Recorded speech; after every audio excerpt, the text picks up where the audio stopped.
Welcome to The Explainer. So today we're tackling an issue that is, well, literally sitting right on our shoulders, fixing our back and neck pain. We are going to connect psychology, physical ergonomics, and some really cool cutting-edge tech into one complete masterclass. Think of it as your inside-out blueprint to saving your spine. Let's get right into it. Okay, to get this done, we've got 5 clear steps on the agenda today. Number 1, the science of slouching. 2, perfecting your workspace. 3, body alignment. 4, the posture tech landscape. And finally, number 5, making good posture stick. All right, section 1, the science of slouching. Okay, let's dive into this, because we almost always think of poor posture as just a physical ache, right? But the psychological impact of how we sit is genuinely surprising. First off, let's normalize this struggle for a second. If your back hurts right now, you are so far from alone. A massive 80% of adults are going to experience back pain in their lifetime. And if you work at a desk, wow, the data shows nearly 60%, 58.6% to be exact, of office workers develop screen-related neck pain. It's basically a modern epidemic, and it's totally built into the way we work. But here's the real kicker, and I want you to honestly ask yourself this. Does your posture just hurt your back, or does it also hurt your mind? Hold on to that thought as we look at some absolutely fascinating findings from a recent randomized trial published on PubMed. Get this, researchers literally strapped participants into either a slumped posture or an upright posture using physiotherapy tape. Then, they put them through a high-stress speech task. The results? No joke, they were incredible. The people who are slumped over actually used more negative emotion words, like they literally used more sadness words and showed way more fear. Meanwhile, the folks taped into an upright posture maintained higher self-esteem, a much better mood, and even spoke faster under stress. Your posture is quite literally communicating with your brain. So the big takeaway here is that sitting up straight isn't just about dodging a sore neck. It's a proven behavioral strategy to build resilience against stress. Moving on to section 2, perfecting your physical workspace. This is layer 1 of our blueprint, the physical environment. Because let's be real, you simply cannot fix your posture if you're sitting in a poorly configured chair. Your environment will win every time. Let's look at the optimal setup according to guidelines from OSHA and the Mayo Clinic. Your keyboard and mouse placement is absolutely critical here. You want to aim for an articulating keyboard tray mounted right under your desk. Why? Because you're looking to hit an 80 to 100 degree angle between your forearm and your upper arm. You want those elbows tucked close to your body, forearms totally parallel to the floor, and wrists completely straight, no sharp upward bends. Next up is your monitor placement. Now, if you're rocking dual monitors, they need to be fanned outward, kind of like a book, directly in front of you. This stops you from constantly turning your neck all day. These screens should be about 20 to 40 inches away. Basically, just hold your arms straight out. But more importantly, the very top line of text needs to sit exactly at or even slightly below your eye level. If you're looking down or squinting forward, you're instantly ruining your alignment, and it really won't matter how hard you try to sit up straight. All right, section 3, body alignment and movement. This is our biomechanics layer. Even with the most perfect, expensive desk ergonomics in the world, you still have to know how to properly hold your own body, according to the physical therapists at the Hospital for Special Surgery. Now, what's really interesting about this slide is we can actually test you right now for the most common desk worker problem, upper cross syndrome. That's that hunched forward head position we all do.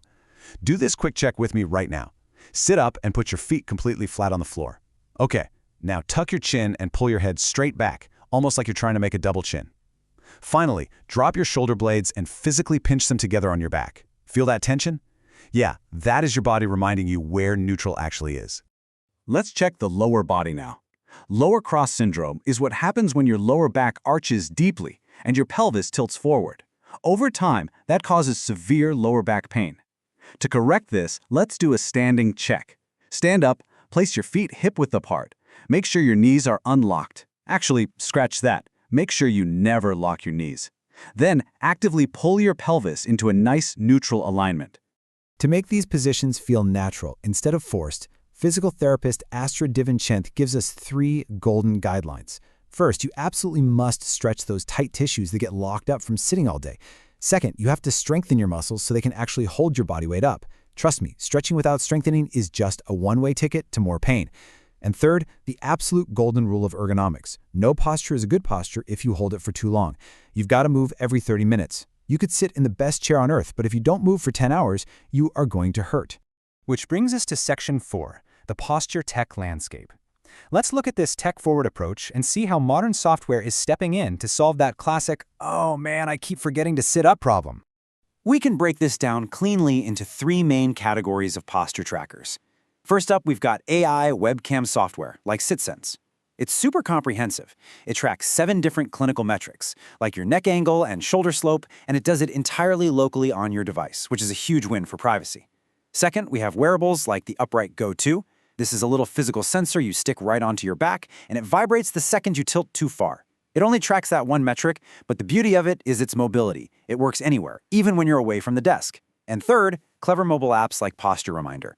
This one actually uses the motion sensors already built into your AirPods to track your head position and gives you a little alert when you slouch. Brilliant, right? But hey, maybe you don't want dedicated posture software. No problem.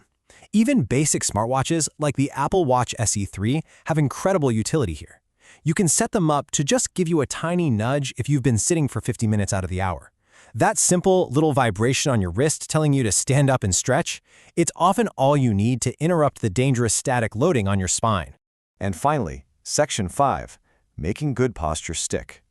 This is our final anchor layer. We really need to tap into the psychology of habit formation to make sure these physical and digital tools actually work for you in the long haul. To pull this off, we use a concept championed by the productivity company Readdle, known as habit stacking. It's exactly what it sounds like. Habit stacking reduces friction by linking a brand new habit directly onto an existing automatic daily routine. So you aren't just relying on raw motivation. For instance, instead of vaguely telling yourself, "I'm going to stretch more," you commit to doing a quick 2-minute stretch right after you start brewing your morning coffee. The coffee is the cue, the stretch becomes the automatic response.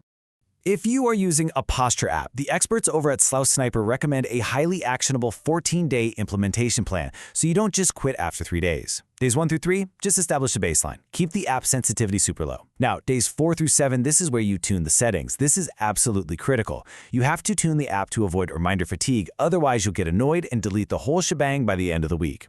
Then by days 8 through 14, you consolidate your routine. You start naturally adding in those quick physical resets every single time the app gives you a nudge. And that brilliantly illustrates the entire philosophy we've been talking about today. As Slough Sniper perfectly puts it, think of the app as the trigger and your routine as the treatment. The digital alerts and your physical therapy routines have to work together as one unified system. The app doesn't magically fix your back, you do. Which leaves us with one final provocative question to ask ourselves as we wrap up. What existing daily habit will you use today as the cue to start saving your spine? Is it your morning coffee? Opening up your laptop?